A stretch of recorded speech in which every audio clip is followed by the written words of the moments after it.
Well, thanks, Chris. It's 9 a.m. here, and on this side of the world, we're waking up to the news that the State Department officially notified the UN just hours ago that the U.S. is formally leaving the Paris Agreement. Formally because under the terms of the agreement, the U.S. can't depart until November 4th, 2020, the day after the next elections. So this is really just another chance to tell the president's supporters in the coal belt, the ones he addressed yesterday at a rally in West Virginia, that he's delivering on his campaign promise. But it's far more important than that. This is about the direction our country is heading in. There are a couple of things that are important to know about the Paris Agreement that may have been lost in all the rhetoric. One is that the agreement is non-binding. The other is that, until now, only two countries refused to sign it, Nicaragua and Syria. The U.S. has just formally joined that distinctly unexclusive club. Congratulations. The top-ranking American diplomat here in China quit his job 2 months ago. He simply couldn't understand or defend the decision to quit Paris. We have an exclusive interview with him later in the show. Some Americans believe that global warming is a hoax.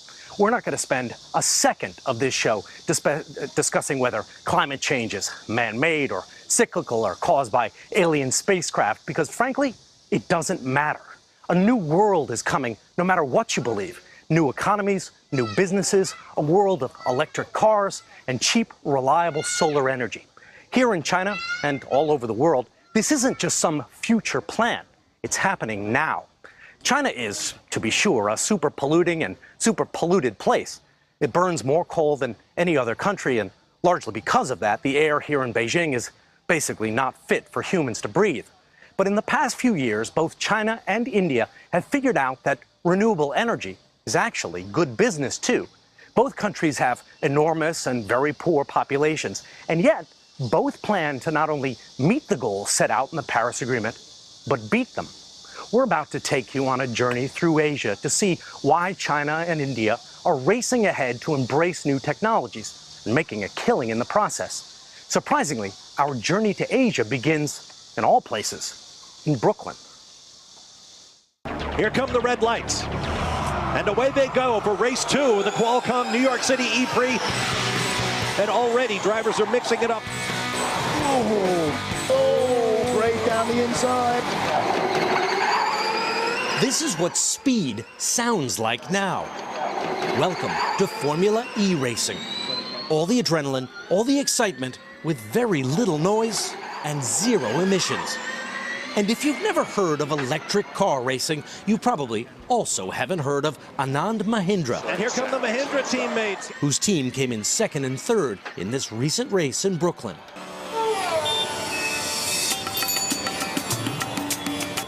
But in India, Mahindra is a household name.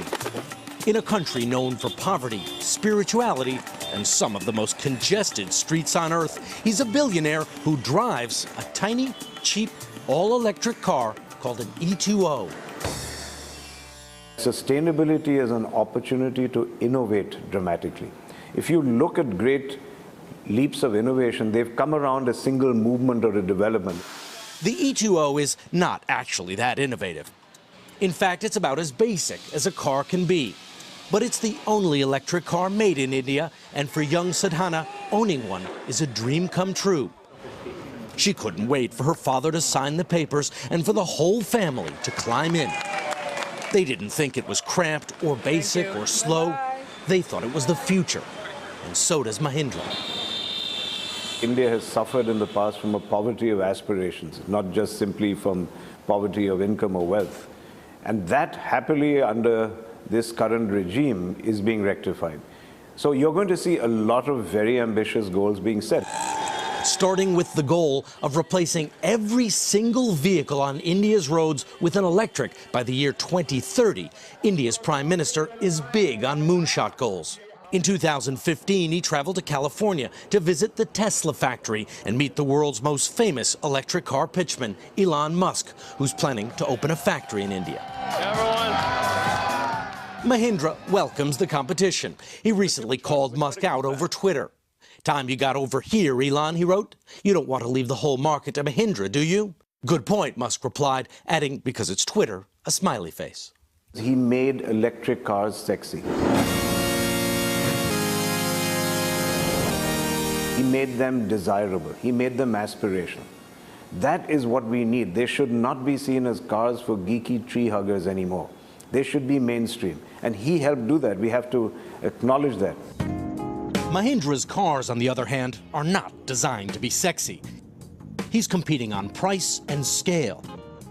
The cheapest Tesla, a new Model 3, can travel 3 times the distance the E2O covers on a single charge, but it also costs 3 times as much. And Mahindra believes his prices are going to drop fast. The cost of electric cars is plummeting. Battery costs are currently about 2/3 of the value of an electric car. We expect them to go down to 1/3 very soon. So the tipping point between gasoline and electric cars is going to be reached sooner than people think. The race to make batteries that last longer and cost less is on. Musk is focusing on quality, while Chinese manufacturers are focusing on quantity and price. Mahindra is happy to watch this race play out. Now, when these elephants clash, it's actually very good for us. The old adage was you don't want to get in the way of elephants' clashes. We love seeing elephants clash, particularly when they relate to the supply of batteries to this industry. To see the impact that Chinese industry can have on an energy market, we traveled of all places to rural India. People here still use hand tools and primitive sources of energy. But just over the horizon, the future is already here. India produces about 8% of its power from renewables like wind and solar. It's about the same percentage as the United States. But India has set as a national priority the goal of nearly tripling that number in just 5 years. These solar panels are the fruits of American investment. 7 years ago, an Indian entrepreneur, Sumant Sinha, pitched Goldman Sachs on starting a wind farm in India. They gave him $250 million to get his company, Renew Power, started. Now it's worth $2 billion. We have almost about 60 facilities like this across different parts of rural India. So 60 plants 60 plants like this. Sinha, who went to Columbia Business School in New York, says President Trump's basic assumption that good old coal is a better, cheaper source of energy than solar is out of date. Renewable energy is becoming much cheaper than polluting sources of power generation.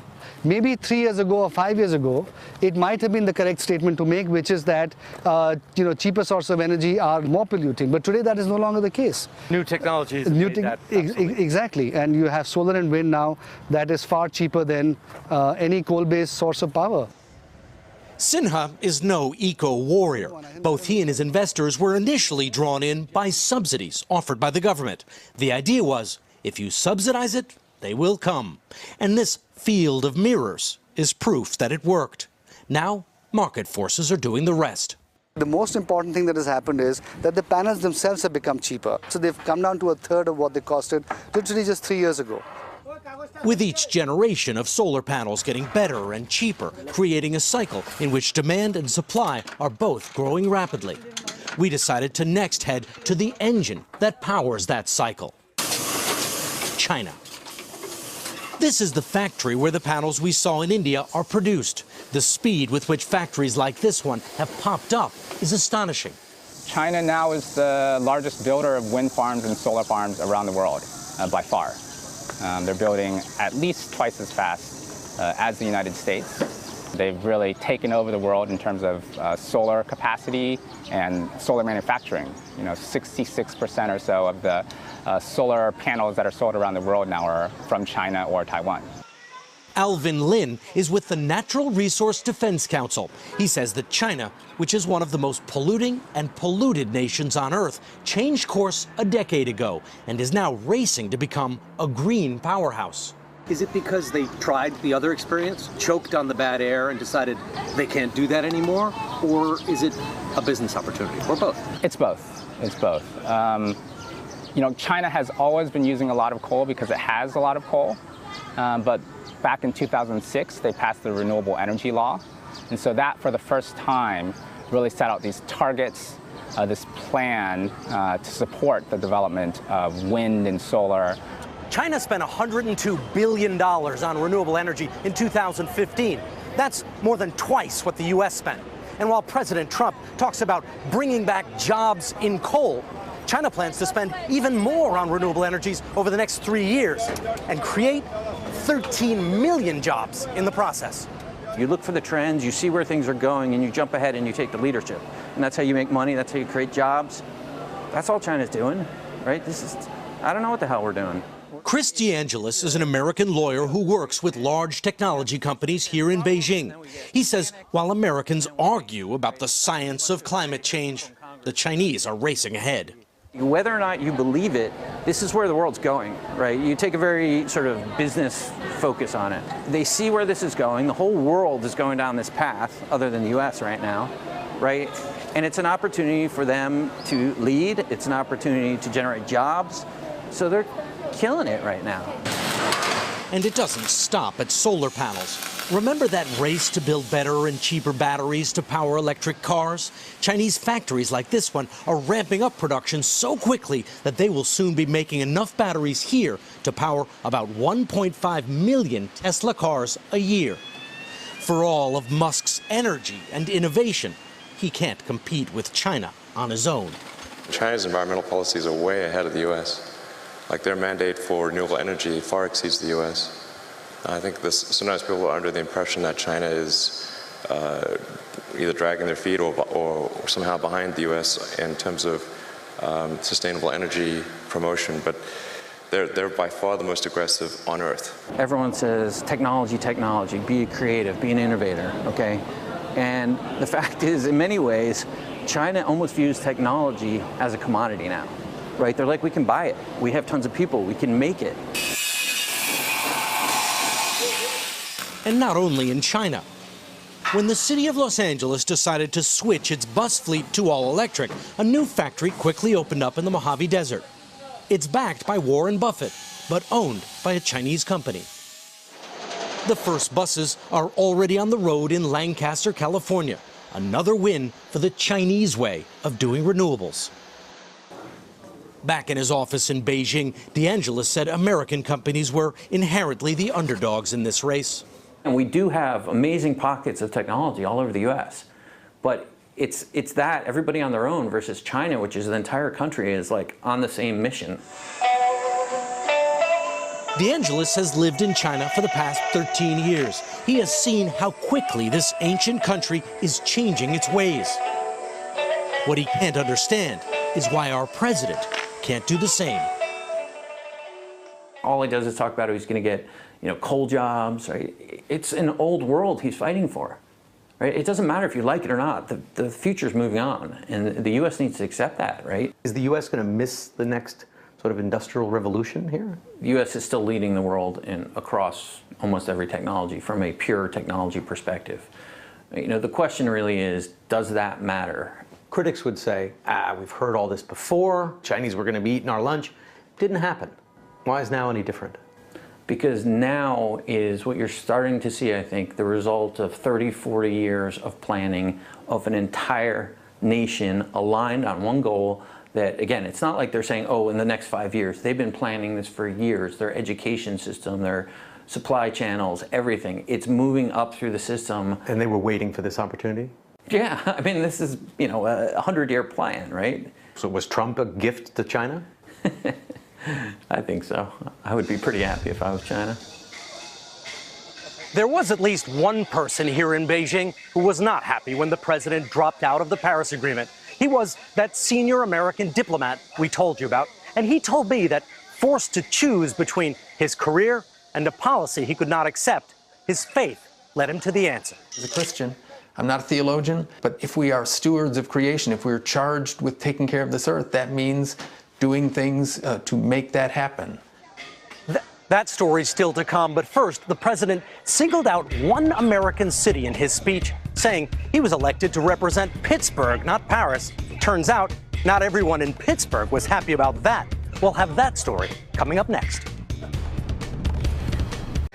Well, thanks, Chris. It's 9 a.m. here, and on this side of the world, we're waking up to the news that the State Department officially notified the UN just hours ago that the U.S. is formally leaving the Paris Agreement. Formally, because under the terms of the agreement, the U.S. can't depart until November 4th, 2020, the day after the next elections. So this is really just another chance to tell the president's supporters in the coal belt, the ones he addressed yesterday at a rally in West Virginia, that he's delivering on his campaign promise. But it's far more important than that. This is about the direction our country is heading in. There are a couple of things that are important to know about the Paris Agreement that may have been lost in all the rhetoric. One is that the agreement is non-binding. The other is that, until now, only 2 countries refused to sign it, Nicaragua and Syria. The U.S. has just formally joined that distinctly unexclusive club. Congratulations. The top-ranking American diplomat here in China quit his job 2 months ago.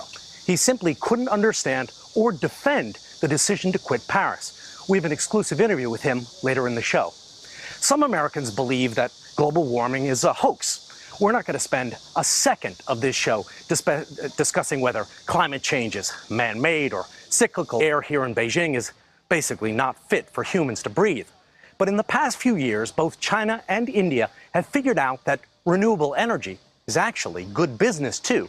Both countries have enormous and very poor populations, and yet both plan to not only meet the goals set out in the Paris Agreement, but beat them.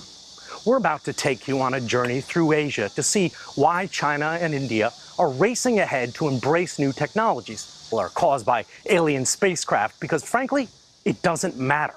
A new world is coming, no matter what you believe. New economies, new businesses, a world of electric cars, and cheap, reliable solar energy. Here in China and all over the world, this isn't just some future plan. It's happening now. China is, to be sure, a super polluting and super polluted place. It burns more coal than any other country, and largely because of that, the